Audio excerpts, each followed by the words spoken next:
Eh bien bonsoir pour ce 6e épisode de ce stream de Crusader Kings 2. Donc je profite d'un moment chaud et inactif pour relancer cette petite partie qui s'était arrêtée sur l'arrivée à la majorité la dernière fois de mon nouveau roi. Alors j'ai un nouveau micro, il n'est pas encore très bien réglé, donc il est possible que vous entendiez un petit peu la télé dans le fond et ce n'est pas grave du tout. On fera avec, ça vous fera peut-être des spoilers sur Suits. Formidable série je meuble un petit peu en attendant de pouvoir... Non, baisse pas le son, c'est bon. Hein. Bon. C'est bon. Hein. Vous entendrez peut-être des... Hop. Bah rien du coup. Donc j'espère qu'il n'y aura pas trop de souffle et de choses comme ça. Normalement ça va. Et nous allons pouvoir repartir pour l'an 822. Plus précisément le 10 juillet. C'était un mardi. Alors je précise que j'en suis toujours... Hop. Ah voilà, c'est bon. J'étais toujours en train de meubler, là c'est fini, on peut commencer à s'amuser. Donc on va continuer à jouer le fameux roi Tarla qui a priori une longue vie devant lui s'il arrête de tomber malade.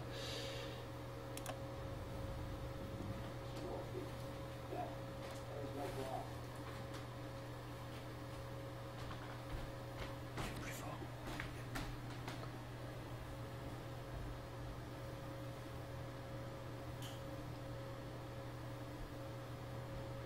Donc si vous avez raté les épisodes précédents, en général, mon ordinateur n'aime pas quand il fait trop chaud, et là il fait chaud et lourd. Donc ça ramouille un peu, mais normalement, hop, ça devrait aller par la suite. Voilà, une fois qu'il arrive à afficher les beaux tableaux, normalement ça va. Donc on est reparti. Alors qu'est-ce que j'avais sur le feu?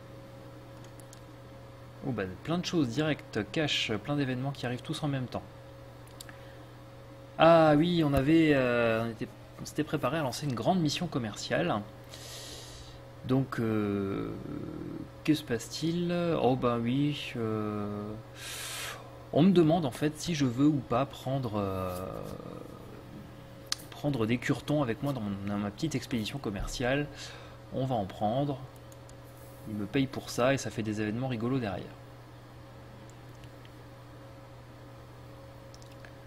Voilà, ensuite, il y avait peu d'autres choses. Ah oui, j'ai un couple de fiancés qui peuvent se marier.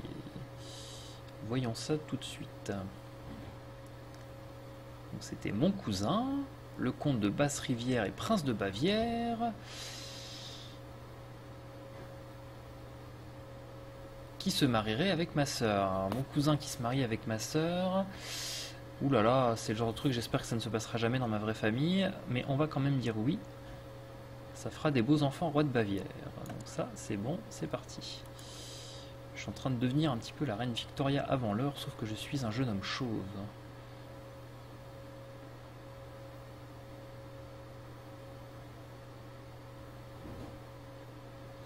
Et enfin...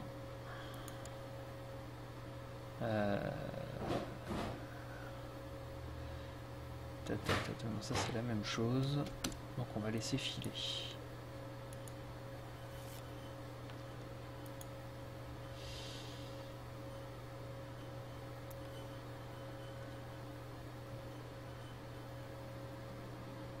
Donc c'est parti pour l'expédition. En espérant qu'on va pas se casser une jambe au passage. Et j'avoue que je connais pas bien les événements liés aux expéditions, donc peut-être que mon souverain peut mourir de... Je ne lui souhaite pas. Ce qui plongerait immédiatement mon royaume dans le chaos.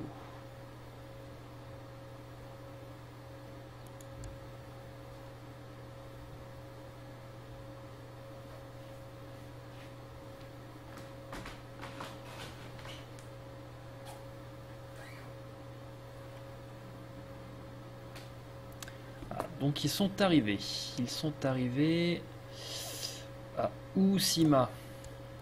Je n'ai aucune idée d'où ça se trouve, donc on va regarder ça avant toute chose. Ouh, bah c'est fort loin dans ce gros empire viking complètement cheaté qui est en train de se constituer. Donc il veut des cadeaux. On va lui faire un gros cadeau parce que là je suis un petit peu en fond. De mémoire, on peut quand même en retirer des choses.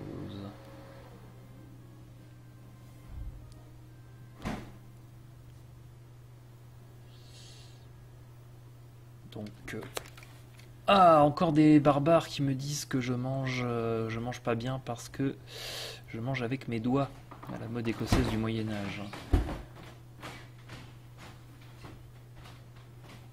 Donc, on me propose de m'excuser, de dire n'importe quoi ou de rendre hommage à la bénédiction de la Vierge Marie. Je ne vois pas le rapport. En plus, on me dit que je ne peux pas le faire. Je vais essayer quand même. On va voir si ça fait cracher le jeu. Eh bien, sans transition, on n'est plus en train de manger. Ah, c'est les prêtres de mon expédition qui sont en train de tout gâcher, ce n'est pas bien. Donc, oh bah je vais me mettre à dos mes évêques. Venant d'une région concordataire, je ne devrais pas faire ça, mais on va quand même le faire parce que j'ai pas envie de me brouiller avec un royaume 15 fois plus grand que le mien. Donc voilà, maintenant je suis devenu ami proche avec Jalo de Uhusima. Et c'est bien car voilà. On peut toujours compter sur ses amis vikings pour faire des trucs.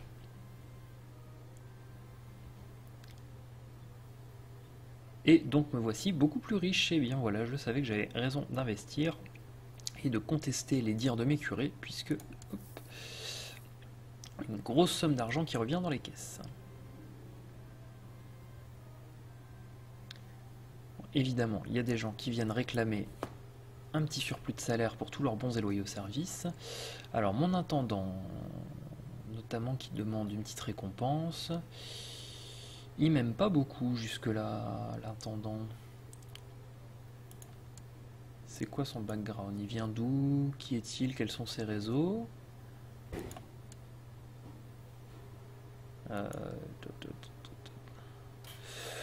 J'ai un intendant d'origine roturière, mais je suis très progressiste, je ne sais même pas qui c'est ni d'où il sort. On va lui donner un petit cadeau. Hop.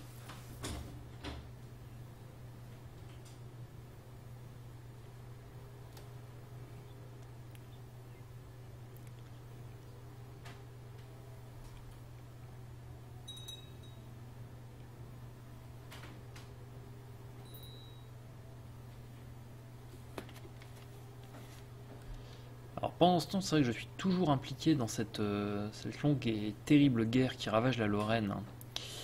Story of my life. Mais a priori, c'est parce que le duc d'Erebio d'Alémanie, qui travaille pour le roi Euric de Francie Médiane, qui est un copain à moi, eh bien, il est en train de la gagner, donc ça m'arrange. Ça ne me fera pas perdre de prestige comme ça. Ensuite, oh, bah, le pauvre Tarla qui était là depuis fort longtemps est décédé, donc il me faut un nouveau maître espion.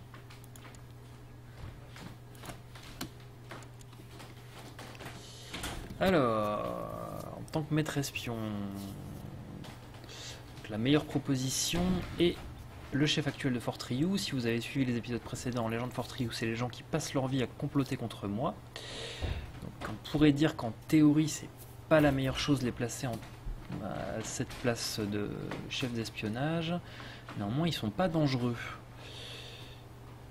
Ils ont tendance à perdre toutes leurs guerres les unes après les autres de manière assez lamentable. Et celui-ci ne me déteste pas trop. Donc on va dire qu'on peut le placer là. Et qu'on va aller le faire étudier de la technologie chez tous les gens qui en ont trop. Notamment juste ici.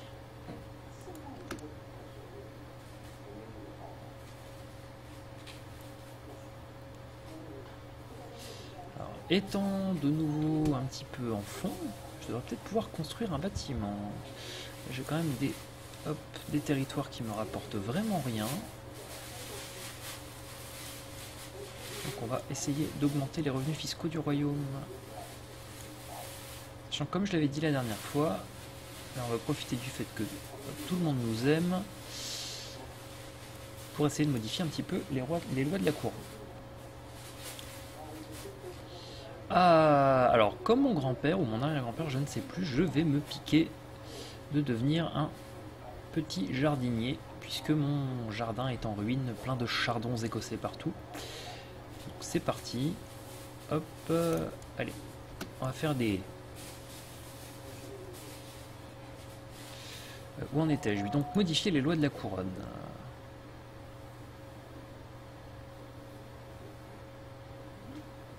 Pour le moment, hop, hop, hop, hop, hop, hop, hop. Je peux pas modifier les lois de succession, ce qui m'arrangerait pourtant, mais je peux quand même modifier une fois les impôts. Enfin, modifier les impôts ou une autre loi. Alors, un de mes problèmes, c'est que effectivement j'ai peu de rentrée d'argent du fait qu'il n'y ait quasiment aucune centralisation.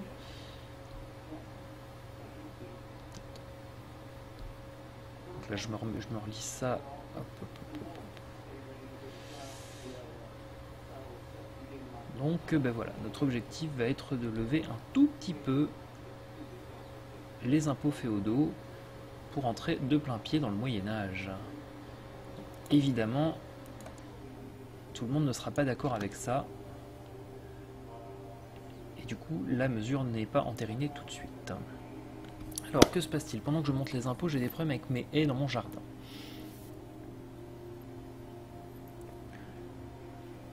Donc soit je peux continuer à m'acharner tout seul sur mes chardons, refiler ça à mes domestiques, mais je deviendrai cruel, hein, je gagnerai en intrigue et je perdrai en diplomatie, ou aller demander de l'aide à un inconnu. On va faire ça. Jardinage, une bonne occasion de se faire des nouveaux amis.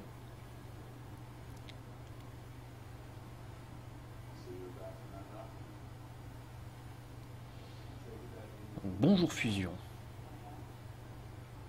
Fusion avec 4 Z.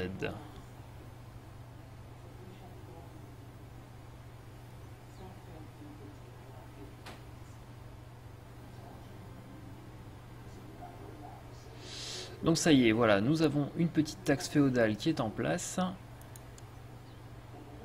Ce qui va pas me rapporter des 1000 et des 100, mais qui va quand même un petit peu me dépanner pour pouvoir développer mon domaine.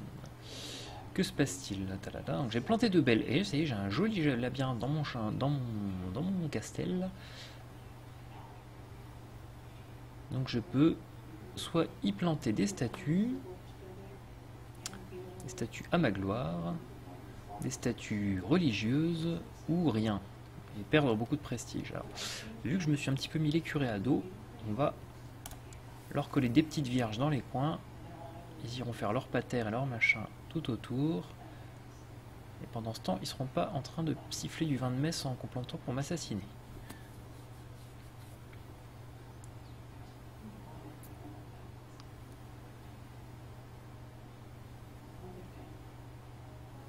Donc ouais, les impôts féodaux ne rapportent vraiment pas beaucoup plus, mais au moins, ils sont plus complètement nuls.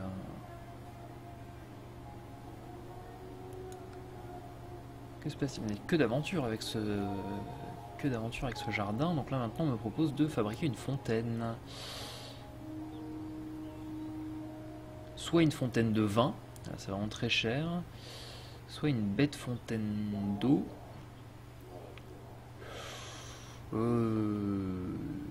C'est quand même un peu cher. Bon allez, si, genre un règne fastueux plein de fontaines. Mais ce ne sera pas une Vierge Marie qui crache de l'eau, ça serait de mauvais goût.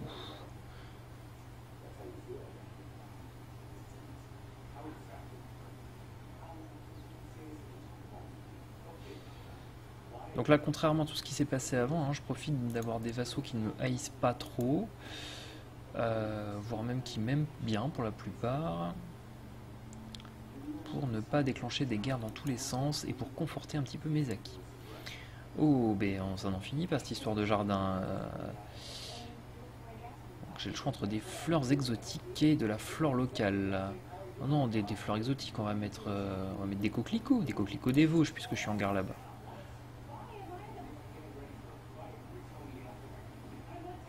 C'est des jonquilles dans les Vosges, je confonds toutes les fleurs, je suis nul en fleurs. Des belles jonquilles, des champs de jonquilles partout à Damounia, à Huéron, à Fidac et à Kate.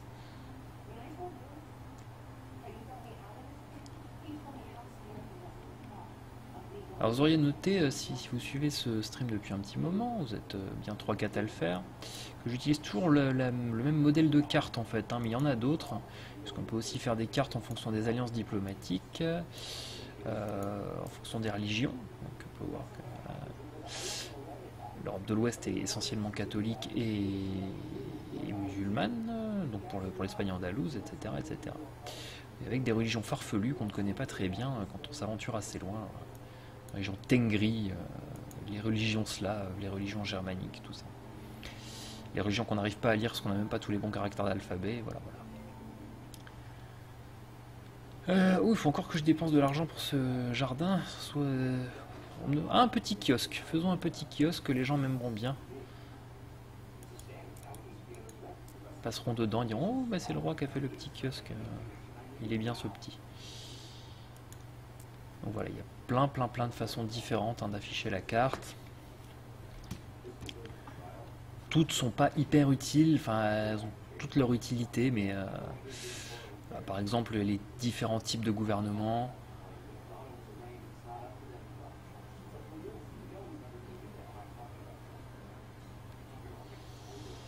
Alors je stream à quelle heure? En fait je stream jamais à des heures particulières, je stream quand j'ai un moment. Voilà. Question sur le chat. Donc quand ça me prend en général, je mets un petit message sur Facebook et Twitter et je dis hey, je stream dans 10 secondes à partir de maintenant pendant 2 heures et voilà. Donc hélas je suis totalement irrégulier. Alors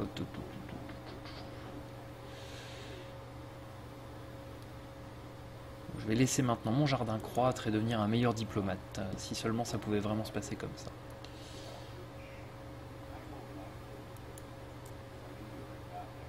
Mon Dieu, 6 personnes en même temps, je n'ai jamais eu autant de monde à la fois.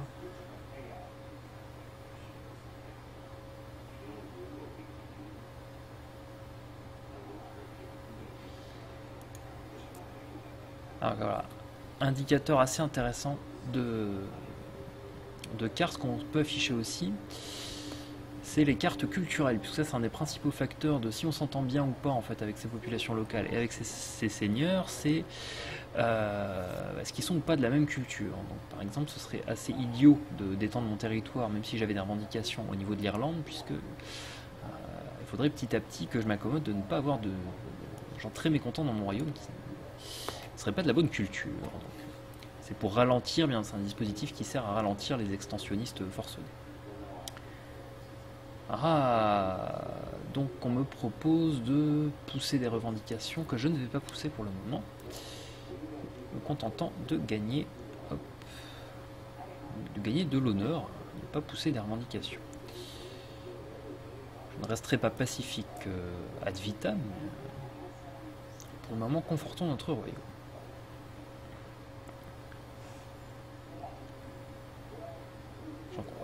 Justement, en parlant de ces histoires de culture, comme vous pouvez le remarquer, il y a d'ores et déjà des territoires qui ne sont pas totalement de culture picte en fait chez moi.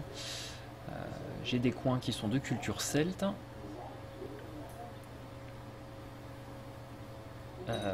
et des coins qui sont de culture galloise du Nord.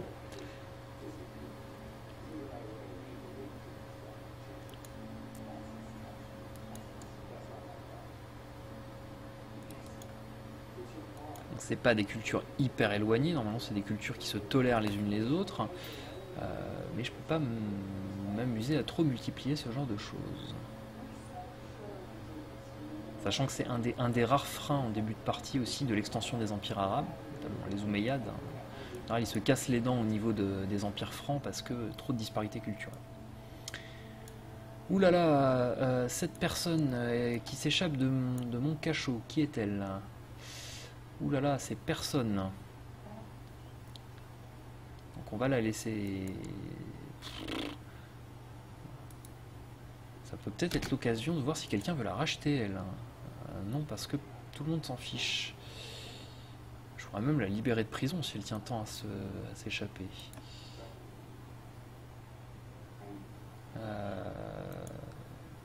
Voilà, libérons-la de prison, ça fera ma bonne action du jour. Je crois qu'elle y était depuis très longtemps. Donc...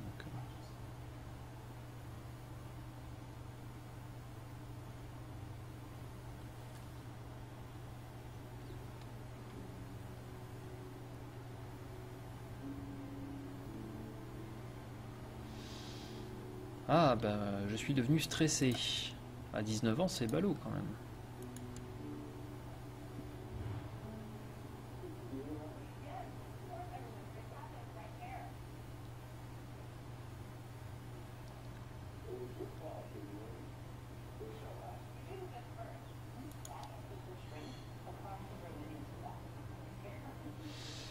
Ah, mon cher ami le roi Eurik a enfin gagné sa guerre, auquel finalement je n'aurais pas du tout participé, puisque, pour un petit rappel des tristes événements précédents, je n'ai aucune forme de marine, donc je ne peux pas me rendre en bateau dans des endroits. Sauf à voler des bateaux à des marchands qui n'ont rien demandé chez moi, et sauf problème, je ne mange pas de ce pain-là.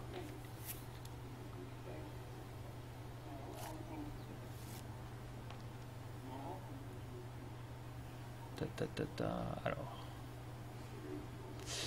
mon cher suzerain, j'ai le regret de vous annoncer que le royaume abrite un traître, cet œuf pourri complote pour provoquer votre chute, etc., etc.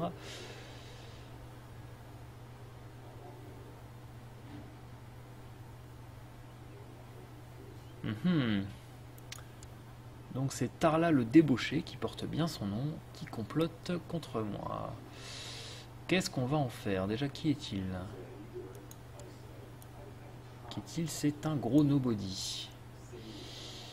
Question, à quel endroit sera ma prochaine guerre? Alors, probablement au sud de mes frontières. Ce sera probablement dans ces territoires-là que je pointe. Parce que bah, simplement, il faut que j'accumule un maximum de terres solides pour lutter contre l'Angleterre. Parce que l'Angleterre, à un moment donné, ils vont se piquer de m'attaquer et ils sont beaucoup plus puissants et nombreux. Donc il faut que je leur prenne tous les morceaux que je peux. Bon, alors déjà, le gros nobody qui complote contre moi, hop, ben, ça va pas lui, ça va lui passer, hein.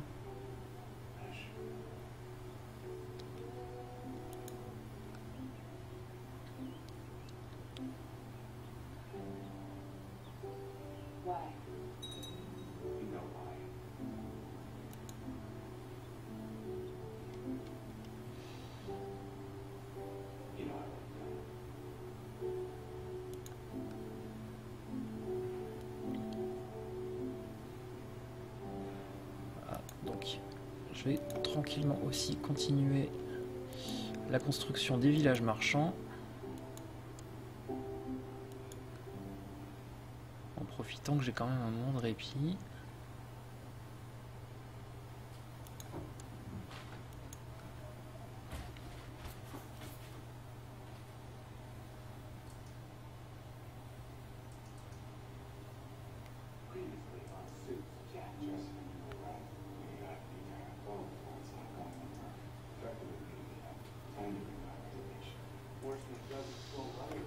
Même si je suis quand même à la tête d'un petit royaume, donc forcément l'or n'afflue pas en permanence. En parlant de ça, est-ce qu'il me reste des gens en prison que je pourrais libérer?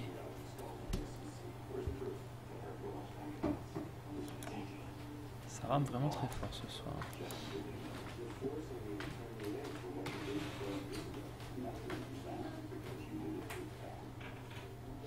Donc oui, remarque pertinente sur l'Irlande qui peut être dangereuse si elle s'unifie, ceci dit pour le moment ils n'ont pas l'air pressés, voilà, c'est mini-royaume qui se tire la bourre, donc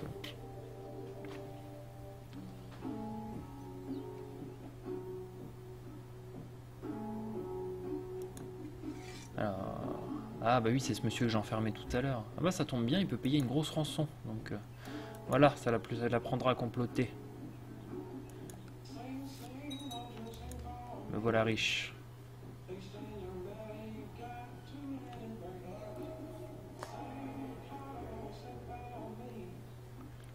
Sachant que même s'il se soulevait, je pense que je peux lever très facilement 10 fois son armée.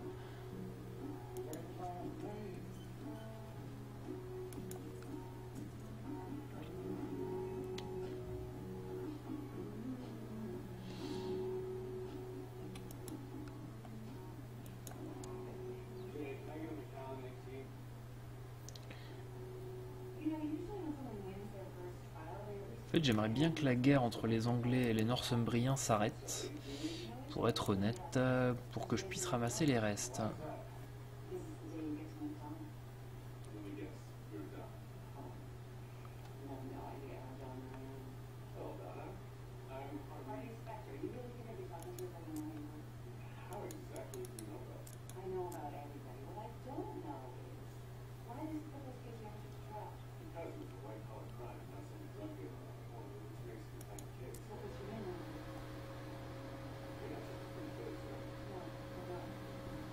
Ciel, que se passe-t-il? Alors, les bâtisses que Gueux, mon ami chancelier, voudrait démolir, il voudrait remplacer par des tours de guet.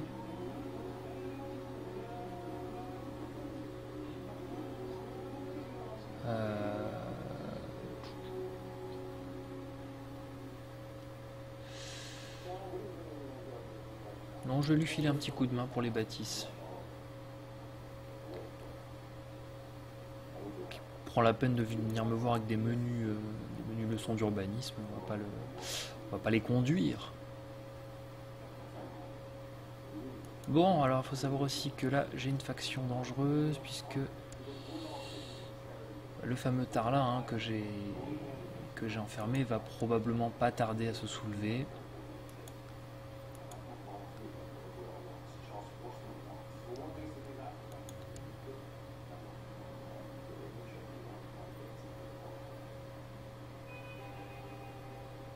Ah, Gueux qui revient me voir avec d'autres choses.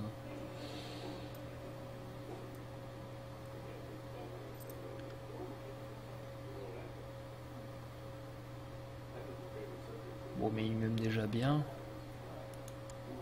On va continuer à l'aider. Hein.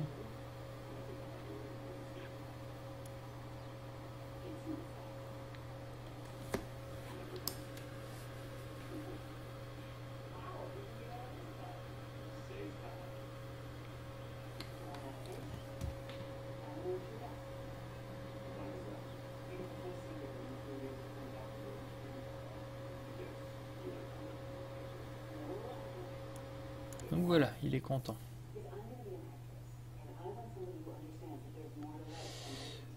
Donc, ce qu'on va faire aussi, c'est qu'on va commencer à soigner un peu les vassaux, puisque je pense que j'en ai quand même encore quelques-uns qui ne m'aiment pas.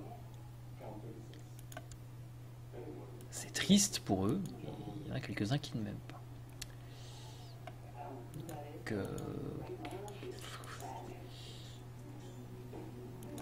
on va les ranger par opinion, avec le fameux évêque lutrin qui a 100% d'opinion favorable, et un nom ridicule. Vous voyez le fameux chef Tarla, mais là je ne peux pas faire grand chose pour le moment. Il y en a, ils m'aiment presque, comme lui par exemple. Donc lui, on pourrait lui filer un petit truc ou lui accorder un titre honorifique par exemple. Voilà, hop. Je l'ai nommé veneur. Et ouf, pouf, voilà, c'est magique. Il a maintenant une opinion positive parce qu'on lui a donné des rubans à couper.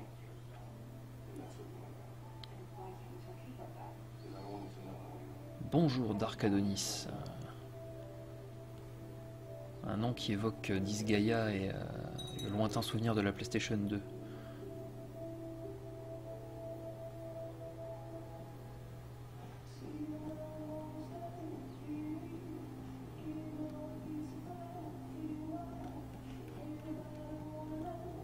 Je remercie quand même ce gigantesque empire viking de n'attaquer que les Polonais et me laisser tranquille. Que se passe-t-il? Mais il est très efficace, mon maître espion. Alors... c'est mon vassal qui cherche à revendiquer des trucs. Bonjour, ne fais pas attention à mon tweet. Je ne regarde pas Twitter en ce moment car je ne suis pas du tout multitâche. J'ai déjà bien du mal à rester près de mon micro. Alors, que la paix soit avec vous. Nanana. Donc, hop, mon vassal. On va lui demander de mettre fin à un complot. Ce serait bien qu'il cesse. Comme il n'a pas de pouvoir, il va cesser normalement.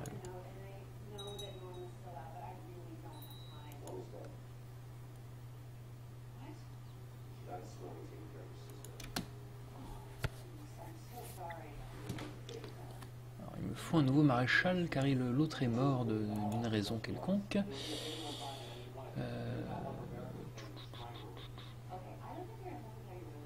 On va prendre lui, il est très efficace.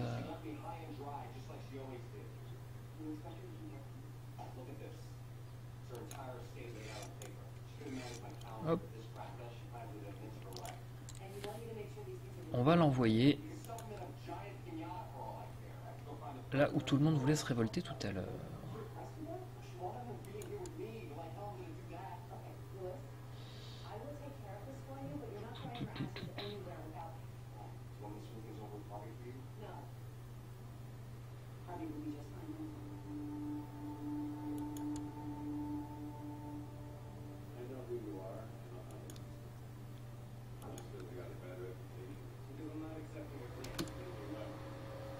Et j'ai toujours ce petit truc habituel d'oublier régulièrement d'enlever la pause active parce que je suis un bouffon.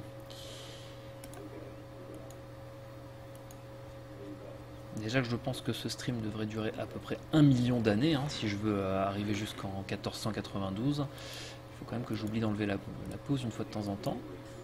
Que j'oublie pas justement. Ah, des factions dangereuses.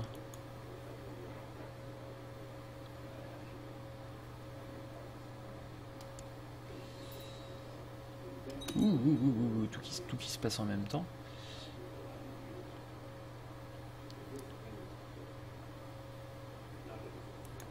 Oh, le chef Tellurgan, il fait des complots. Lui aussi, on va lui accorder un petit titre. Peut-être pas régent quand même, mais... sénéchal, ça fait bien sur un CV. Donc voilà. Qui c'est qui peut se marier? Tata Muriel, qui se marie avec mon cousin, le prince de Bavière. On peut tenter matrilinéaire, non, ils veulent jamais. Bon, bah, c'est pas grave. Ah, mais il y en a plein d'autres qui peuvent se marier. Je peux, ça y est, donc épouser également ma fiancée, la princesse Esclarmonde de Francie occidentale. On va dire que ça va peut-être être un petit peu compliqué de faire rentrer ça sur le certificat de mariage, mais néanmoins, hop, ça m'assure quand même paix et tranquillité avec un de mes gros voisins.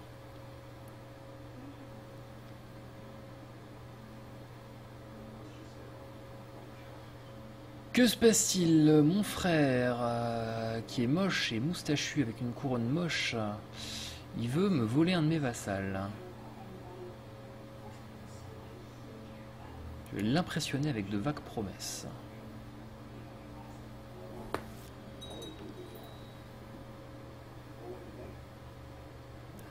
Me voici marié à Esclarmonde de Pictland. Apprenons à la connaître, Esclarmonde. Elle a une coiffe fort élaborée, donc elle vient de la famille de Charlemagne, ça c'est quand même assez classe. Une personne humble, patiente et envieuse. C'est aussi une éminence grise. Donc elle a un bon score de diplomatie. Je n'ai plus d'ambition, il faut que j'en trouve une nouvelle. Pop, pop, pop.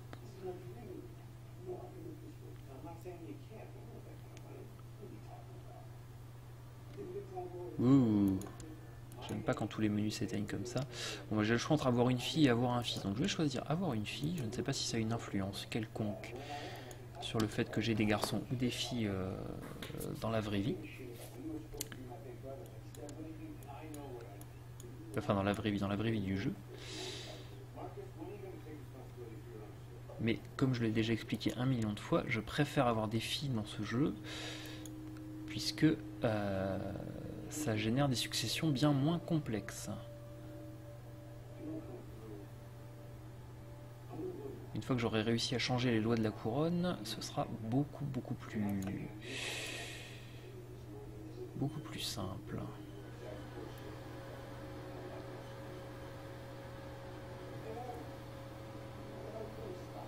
Alors, donc je peux commencer à proposer une modification des lois de succession. Alors, merci de la précision, effectivement, aucune influence, je gagne juste un bonus si ça se réalise. Donc le Gavelkind électif.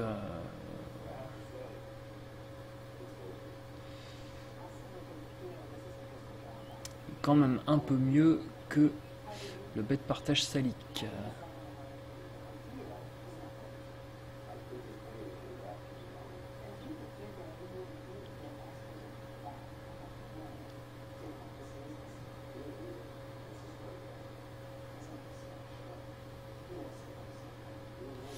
Allez. Ah, de piété, j'aime bien la piété. Allez, c'est parti, en route vers la modernité, on change les lois du royaume, tout le monde va me détester. Souhaitez-moi bon courage. Le partage salique, c'est quand même un gros cauchemar. Hein, voilà.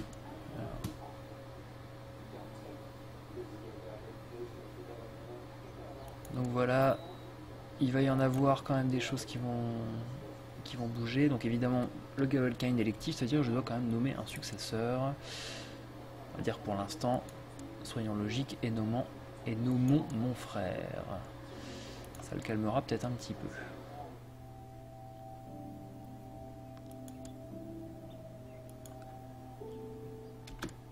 Donc c'est un système de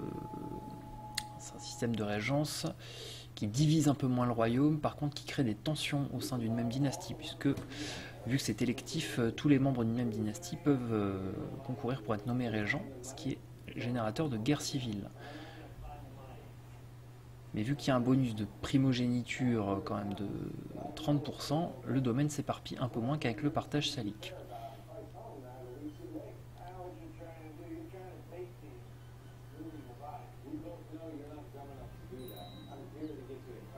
Ah, le vieux Gueux, il est mort. Donc il me faut un nouveau chancelier. Oui, il aura fait du bon travail, il m'aura rapporté plein de choses. Donc un nouveau chancelier. On me propose mon oncle et des gens pas très efficaces.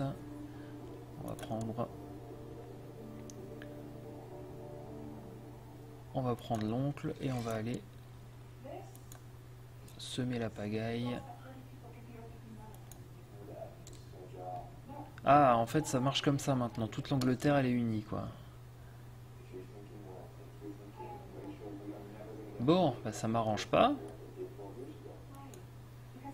Moi qui voulais mener des petites guerres dans les petits royaumes qui restaient dans ce coin là. Voilà, avec un gros voisin méchant.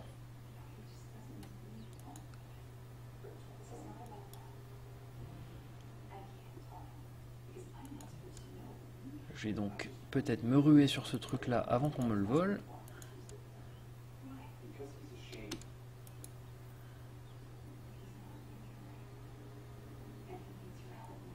Donc voilà, comme ça, moi je change Blitzkrieg directement quoi.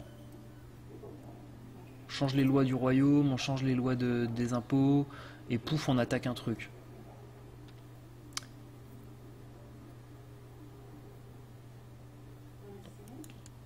Hop, c'est parti. On va évidemment appeler les vassaux.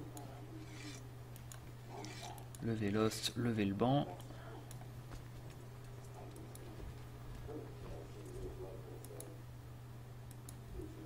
Tac.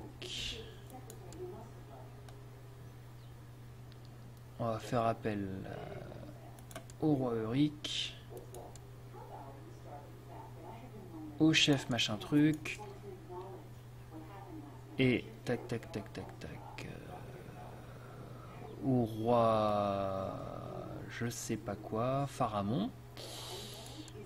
Donc les pauvres gens du Lothian, ils vont donc avoir à peu près la terre entière sur le dos, c'est triste.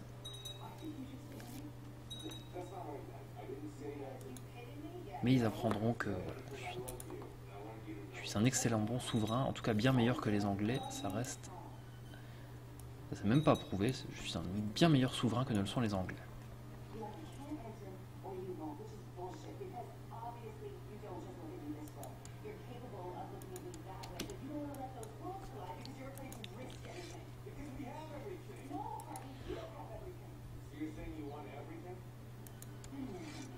Donc voilà, hein, donc le pauvre monsieur, il a tout ça contre lui en fait. Hein, mais c'est comme ça, voilà. À un moment donné, on sait qu'il va falloir lutter contre ce gros royaume anglais qui fait peur, donc il faut mettre autant d'œufs que possible dans notre beau petit panier.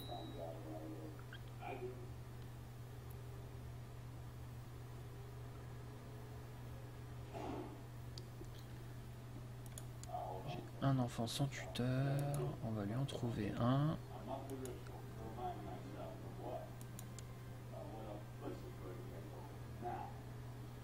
Ah, apparemment je suis comme un cheval fou sur le champ de bataille et je suis devenu colérique.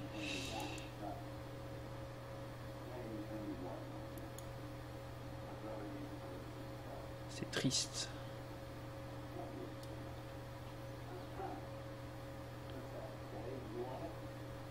Néanmoins, voilà qui m'aura fait réduire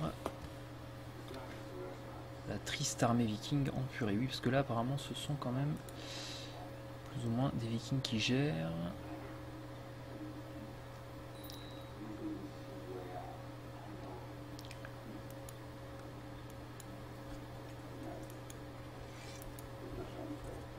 Quoique j'en sais rien, je ne sais pas comment ce mesquin royaume s'est constitué. Je pourrais le retrouver en farfouillant dans les options, notez bien,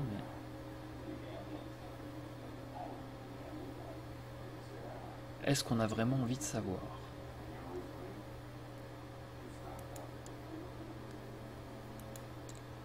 On peut regarder quand même.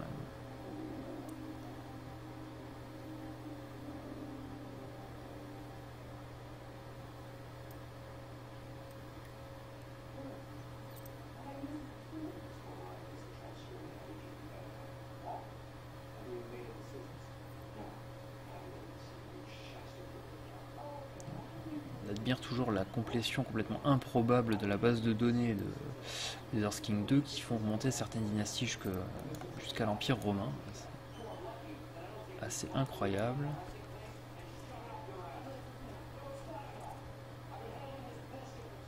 Sur les forums de Paradox Entertainment, si un jour vous avez l'occasion de les visiter, c'est se prendre une gigantesque tsunami d'histoire dans de grandes et de petites histoires dans la tête, des gens qui discutent, spécialistes de bannières, de blasons, de dynasties, d'architecture, de choses comme ça. Des forums vraiment très très très très très intéressants pour perdre des après-midi entiers. Si vous aimez l'histoire, évidemment il y a aussi tous les gens qui sont impliqués dans la communauté du modding des jeux Paradox, c'est aussi très intéressant à suivre, puisque des gens qui font des choses assez extraordinaires, même si là je joue à une version de base avec tous les DLC du jeu. Il y a des modes qui sont quasiment des réécritures totales des règles, des cartes, des successions, des pays, des blasons.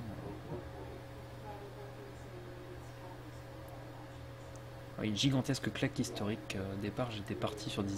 Dans ma tête j'essayais de faire des trucs dégueulasses à base de douches dorées d'histoire et tout, mais ça n'aurait pas été très classe.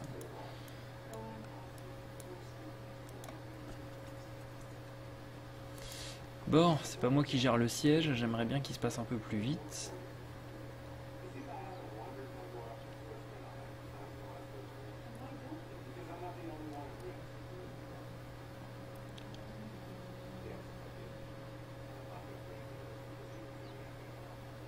Bon allez, le roi Léofat, l'enchanteur, là, serait bien il doit être dans son donjon en train de tweeter oui, il y a 5000 personnes dans mon château, c'est triste. Là, là, là, là, là, est-ce que je devrais me rendre? Gna, gna, gna, gna. Pendant ce temps, les mois passent. Et moi, mes bonhommes, ils aimeraient bien rentrer chez eux. L'évêque lutrin, là, il est pas content de m'avoir envoyé 1000 et quelques bonhommes. Il a envie de les récupérer pour faire ses trucs d'évêque ou de lutrin.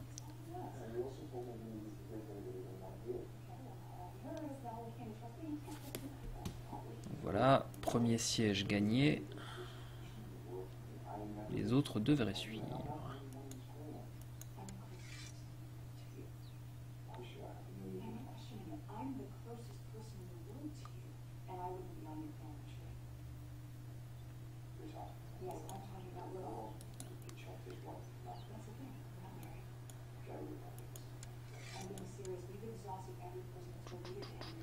Donc évidemment, toujours ces incohérences du jeu, le gars qui veut pas signer la paix alors qu'il a aucune armée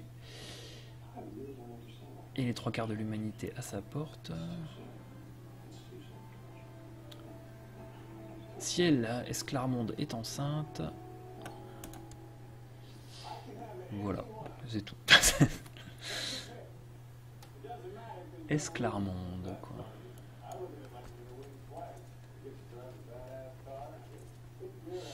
Tiens, les Anglais se prennent des... Il se passe des choses. Oh, bah il y a plein de pillages.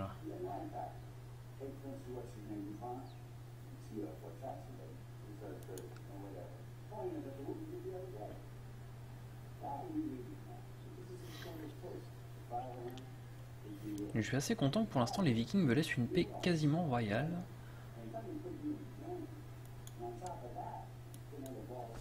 Hop, ah, on a gagné. Voilà.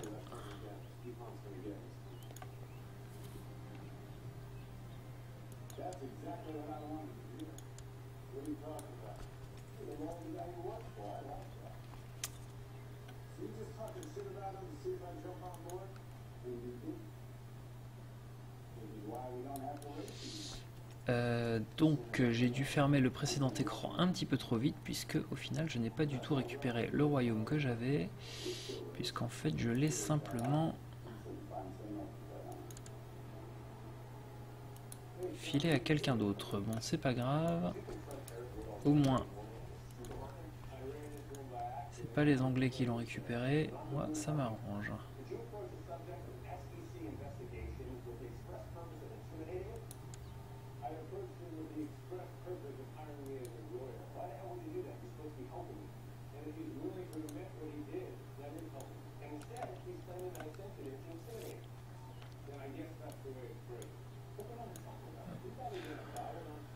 Donc on va hop s'empresser de dissoudre notre armée.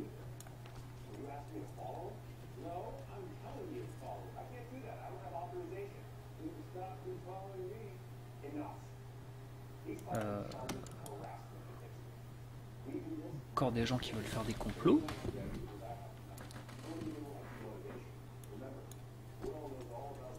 C'est pas très bien.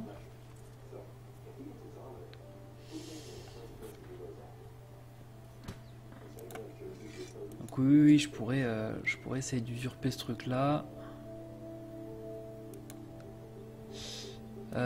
Non, c'est pas un de mes vassaux. Hop. Je sais même plus qui c'était. Sigéric l'usurpateur. Mais c'est pas très grave. En fait, j'en ai pas besoin de ce. J'en ai pas vraiment besoin de ce coin-là.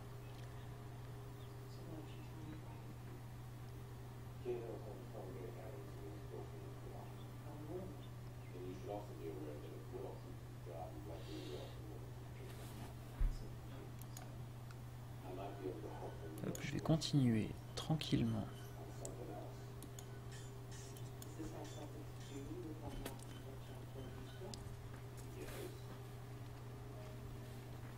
Et je fais beaucoup de sauvegarde automatique, c'est relou. Ah mais ça y est, tout le monde m'aime en fait. À peu près.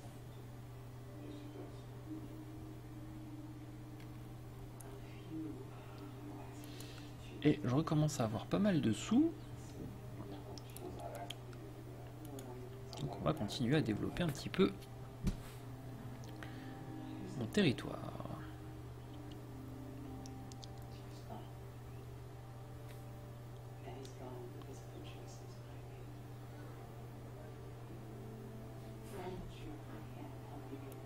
À moins d'ailleurs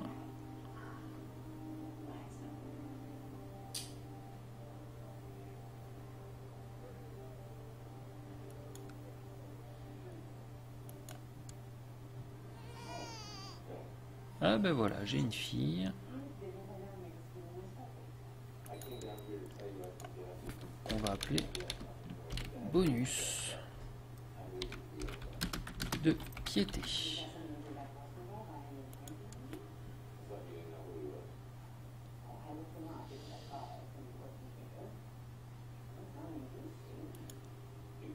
Ça fait longtemps que j'ai pas vu si je pouvais créer des royaumes pour avoir des revendications bidons sur... C'est vraiment très cher quand même.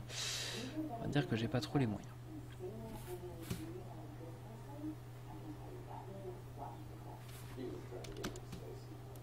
Trouver une nouvelle ambition. Forcément avoir un fils ou...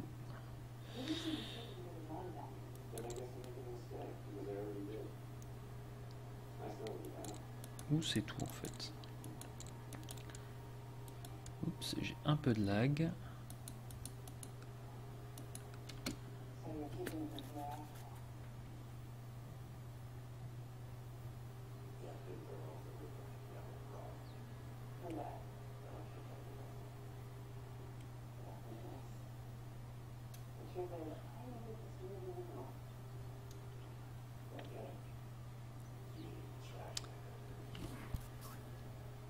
Oui, oui, ma fille s'appelle Bonus de piété, oui, parce que c'est littéralement ce qu'elle a été. Hein, donc, j'espère qu'elle fera bien d'autres choses dans sa vie.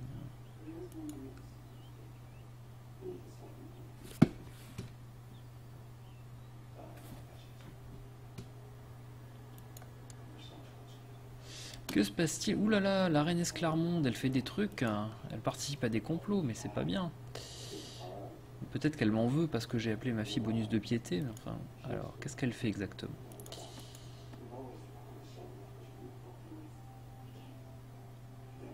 Elle veut tuer mon cousin. On va lui demander de pas le faire hein, quand même.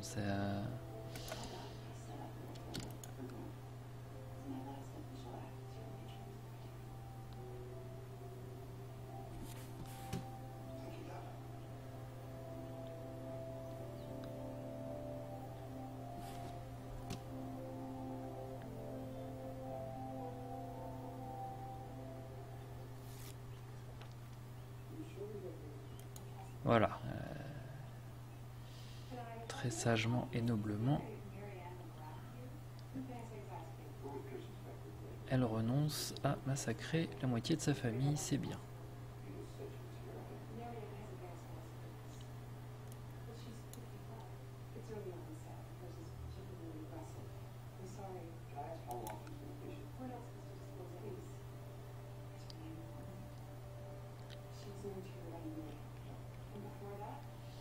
Et j'ai toujours pas dépensé mes sous moi avec tout ça.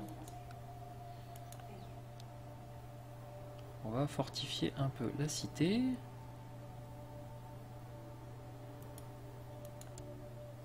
Tac. Et puis,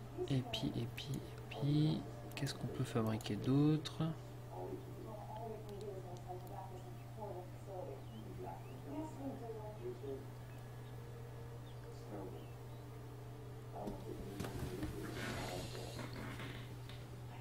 Ah oui, je peux commencer à utiliser du prestige pour fabriquer des bâtiments, et ça, c'est bien.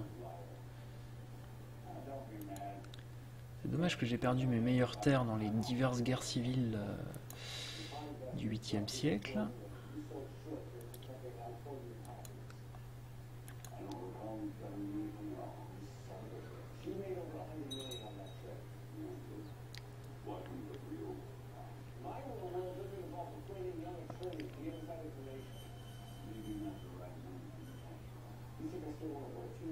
Écoute, merci Dark Adonis, bon jeu, et de toute façon la suite de cet assez peu intéressant épisode sera disponible sur YouTube.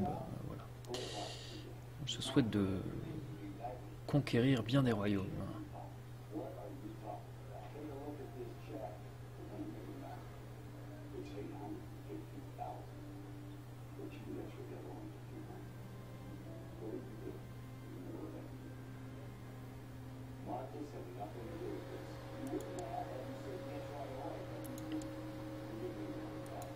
Disais-je, je vais commencer à cramer un peu de prestige pour fabriquer quelques bâtiments, parce qu'il faut bien qu'ils servent à quelque chose.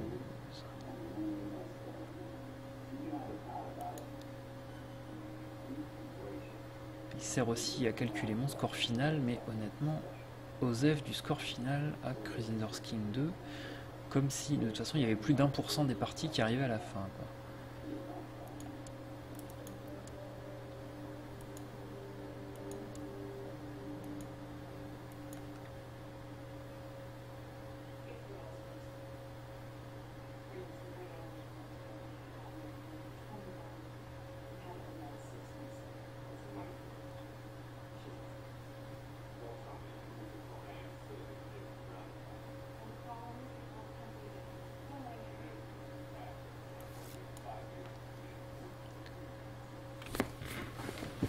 Ah, ciel, misère et catacombe, encore un nouveau complot.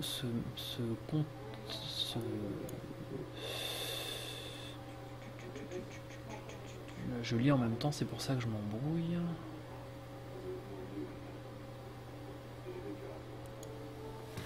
Voilà, le complot, on va directement, le comploteur, on l'envoie directement en prison. Puis comme je suis très sûr de moi, on va directement l'envoyer en émission. J'en profite. Nom de ma chaîne YouTube, on trouve ça sur c'est Studio IAK. Donc I, la lettre I, la lettre A, la lettre K. Et je ne connais pas l'adresse par cœur. Vu qu'il n'y a pas 50 000 let's play de Crusaders King 2 en français, on me retrouve assez facilement comme ça.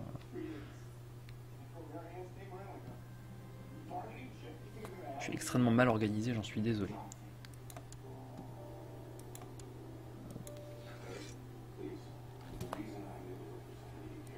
Donc je capture des gens et je les revends. Hop. Base immuable de toute l'économie médiévale.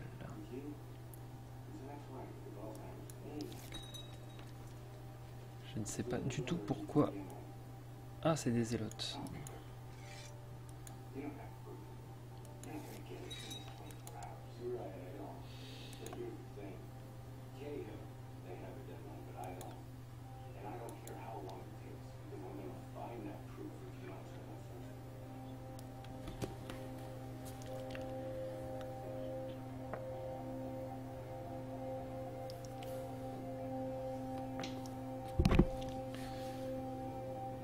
En tout cas, de toute façon, sur YouTube, je remets systématiquement l'intégralité des vidéos.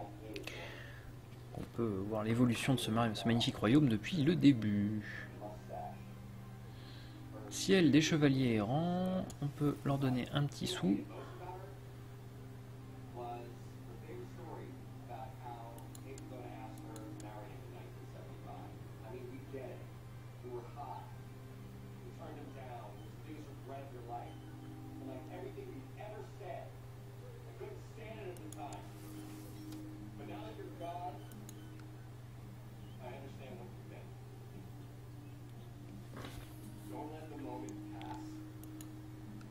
Donc il y a évidemment assez peu d'action dans cette partie, puisque mon règne se passe incroyablement bien.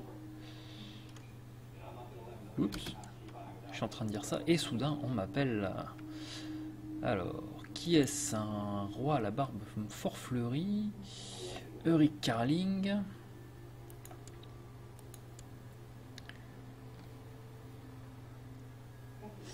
Qui a un petit problème de guerre civile. Oh bah on va pas le contrarier, on va lui dire que c'est bon.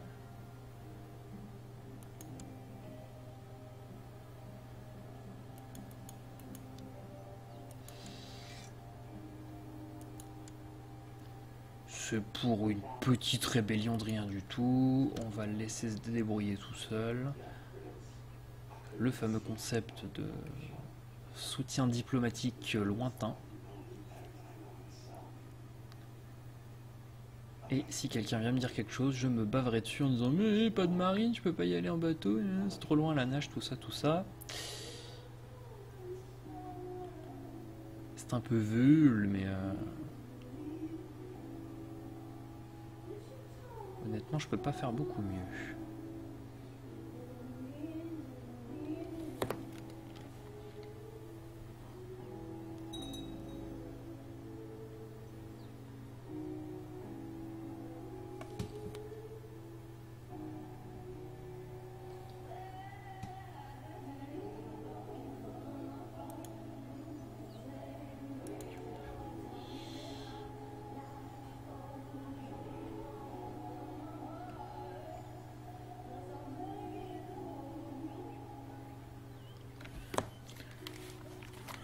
J'enlève mon casque parce que je suis un peu des oreilles.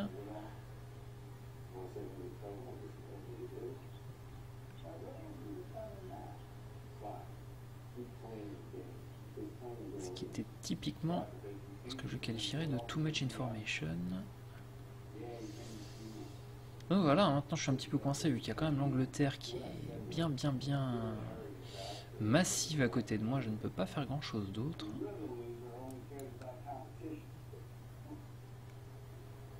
Si je pourrais essayer après d'aller pousser sur ces royaumes.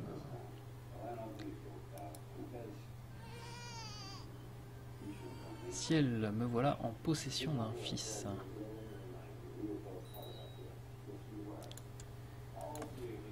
On me fait que me proposer des noms ridicules, donc celui-ci s'appellera Fonzie.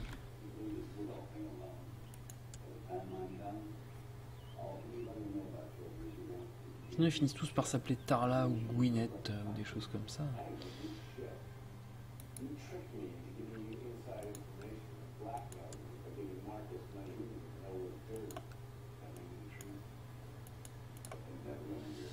Ma sœur que qu'on m'affirme que je peux fiancer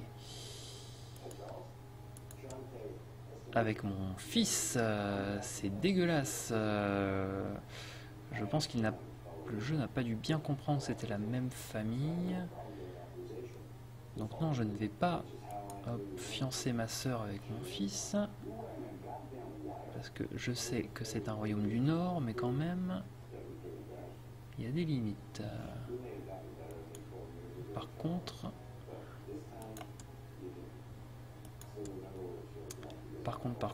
ce serait bien d'arranger un mariage avec quelqu'un. Si possible, quelqu'un de prestigieux. Comme le graphe du Wessex.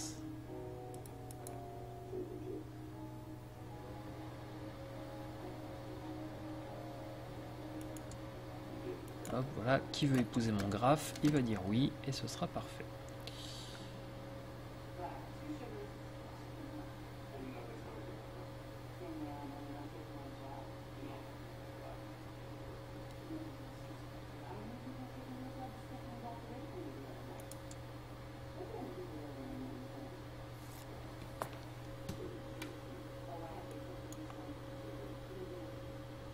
Donc là, évidemment, il va falloir que je change de successeur, puisque c'est quand même mieux si c'est mon fils, mon successeur.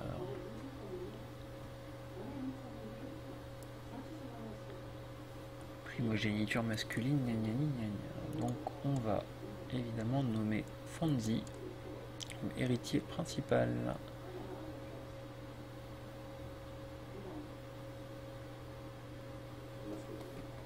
Et on va attendre que d'autres gens soient d'accord avec moi. Théoriquement, mon oncle devrait mourir bien avant mon fils. Mon cousin Castantin aussi. Donc, dire que les candidats vont s'écrémer petit à petit.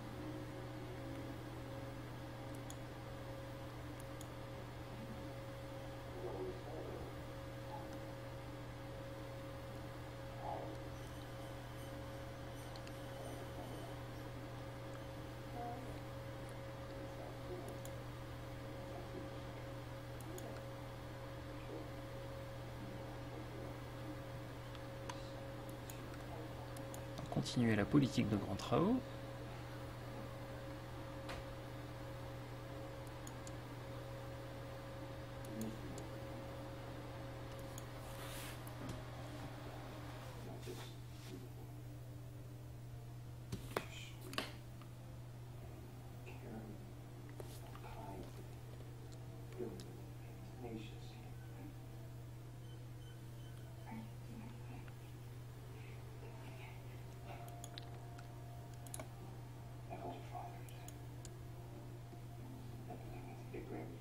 J'ai vraiment du bol avec les pillages vikings qui restent étonnamment loin de mes côtes. Ils auraient pourtant beaucoup moins de mal à piller les miennes que celles de l'Angleterre, mais enfin bon. À cheval donné, on ne regarde pas la bride.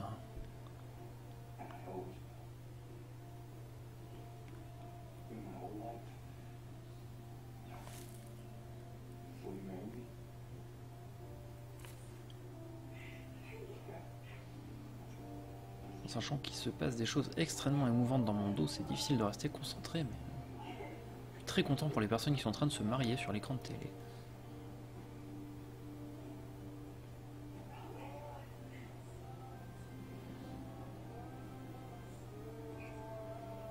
Ah, le fameux bretteur de monnaie, le batteur de monnaie, le faux monnayeur qui veut faire tourner ma planche à billets avec des pièces en carton. Ça faisait une cinquantaine d'années qu'il s'était pas pointé dans le royaume et le voici, le voilà. On va surtout ne pas faire ça. On ne manipule pas la monnaie, non, pas de devise supplémentaire. C'est comme ça que commencent toutes les crises économiques.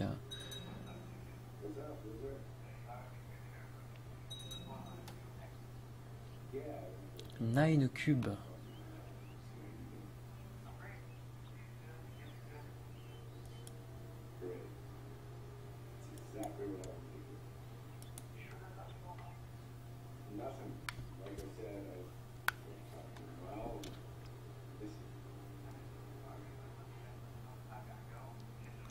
Comment ça se passe sa guerre? Pourquoi il gagne pas là?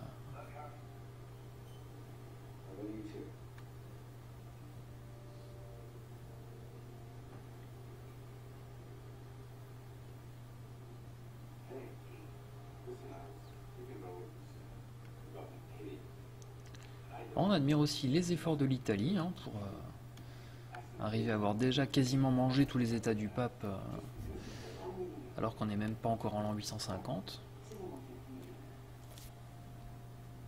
Alors, ça m'est jamais arrivé d'avoir des parties de Crusader's King 2 où la chrétienté disparaissait complètement. J'ai déjà vu des let's play où où ça arrivait. Bon là elle a l'air quand même solidement attachée.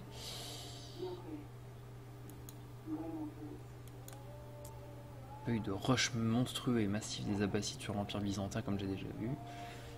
Et les Omeyyades sont, on va dire, dans leur précaré historique. Si ce n'est bien entendu que toute la Galice, comme très souvent dans Crusader's King 2, n'a pas résisté du tout aux invasions arabes. Contrairement à ce qui s'est passé en vrai, essentiellement parce que, il faut bien le dire qu'à l'époque, la Galice n'avait absolument aucun intérêt.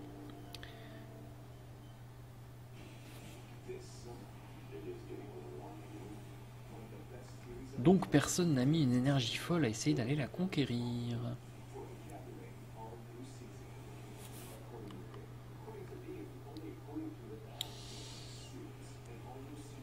Bon, j'aimerais bien finir cet épisode 6 ou 5, je ne sais plus, 6, sur un petit truc rigolo. Donc,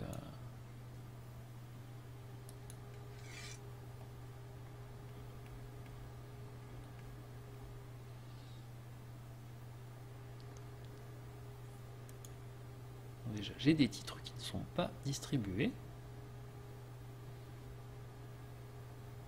Ouh là là, qu'est-ce que ça rame?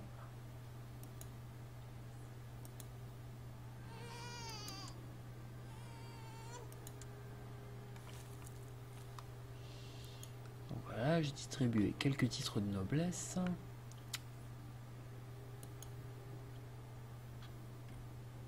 Au niveau de la papauté, ça se passe tout seul. J'ai pas de faction, pas d'intrigue particulière.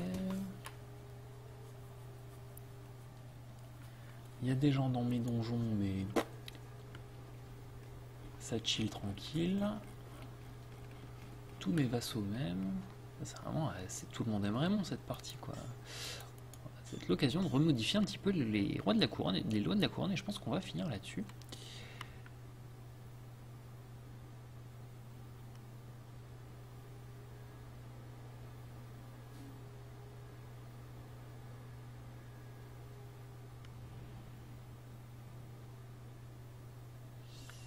Donc on peut même y aller sur un truc peut-être un petit peu bourrin pour finir. on va dire qu'on pourrait quand même pousser un petit peu l'organisation tribale.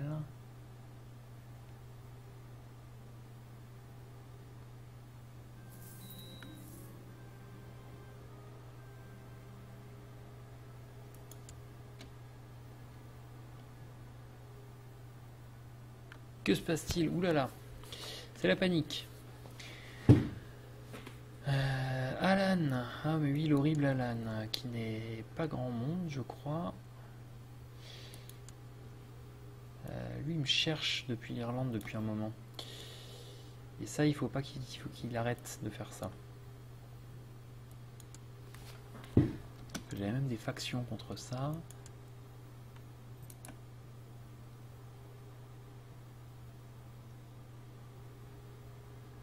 Voilà, ce que je vais faire, hein, on finira probablement un petit peu là-dessus ce soir, c'est qu'on va comploter pour assassiner ce triste personnage là qui a décidé depuis sa côte irlandaise de venir me chier dans les sabots.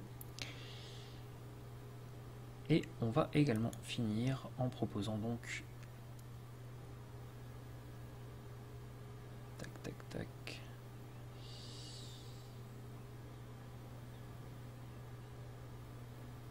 Proposant une organisation tribale beaucoup plus élevée. Ce qui va me rapporter plus de taxes, plus de troupes. Ça va me permettre de créer d'autres lois, d'avoir de nouveaux événements, etc., etc. Et comme là, mes vassaux m'aiment vraiment beaucoup, beaucoup, et que je suis en paix, tac,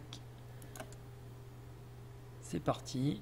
On va finir là-dessus. Donc on verra un petit peu les conséquences de tout ça, c'est-à-dire de la tentative d'assassinat et de la modification des lois de la couronne la prochaine fois, quand j'aurai envie de continuer ce merveilleux let's play qui nous a déjà mené de l'an 760 à l'an 829. Donc voilà, je vous souhaite à tous une bonne soirée et à bientôt.